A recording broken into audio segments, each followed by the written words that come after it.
E aí, professora Aline e alunos da T31, tudo bem? Barão, quer que eu desenhe? Primeiramente, falaremos sobre os potenciais de membrana e de ação. O potencial de membrana é o desequilíbrio elétrico de cargas do meio intra e extracelular. Todas as células do corpo possuem potencial de membrana, sendo o interior mais negativo que o exterior, ou seja, mais potássio no meio intracelular e mais sódio no extracelular, devido à bomba de sódio e potássio ATPase, onde há fluxo de 3 moléculas de sódio e 2 de potássio. Existem células que são excitáveis, como neurônios e células musculares. Nessas células ocorrem variações rápidas de potencial de membrana, gerando assim um potencial de ação, retornando ao repouso após os estímulos. As células não excitáveis, entretanto, permanecem em constante repouso. Conforme demonstrado no gráfico, os potenciais de ação são muitas vezes chamados de fenômenos tudo ou nada, pois ocorrem quando o estímulo é suficiente para atingir o limiar de excitabilidade e, dessa forma, gerar a despolarização da membrana e propagação do impulso nervoso. A despolarização ocorre devido ao aumento da permeabilidade da célula ao sódio. Conforme a célula despolariza, canais de sódio dependentes de voltagem abrem-se, tornando a membrana muito mais permeável ao sódio. O aumento de cargas positivas com o meio intracelular despolariza ainda mais a célula.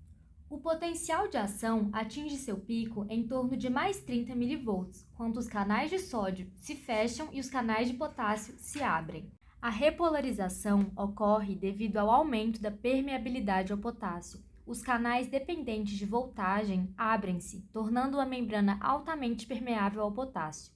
Em um potencial de membrana positivo, os gradientes de concentração e elétrico favorecem a saída do potássio da célula. Assim, o potencial de membrana rapidamente se torna mais negativo, gerando a fase descendente do potencial.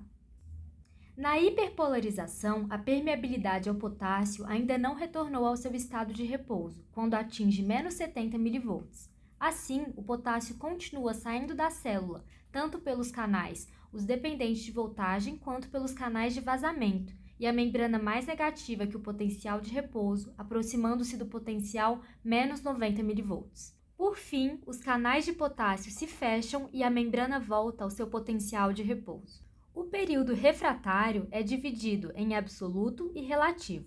No refratário absoluto, uma vez que um potencial de ação tenha iniciado, um segundo potencial não pode ocorrer antes de o primeiro ter terminado, independentemente da intensidade do estímulo.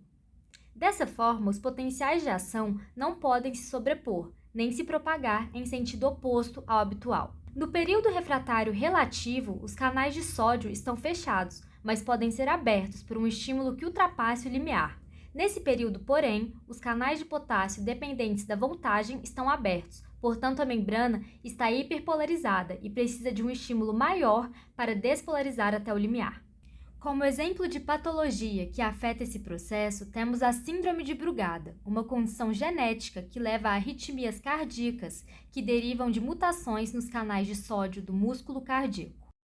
Barão, quer que eu desenhe? Viram como é fácil? Muito obrigada!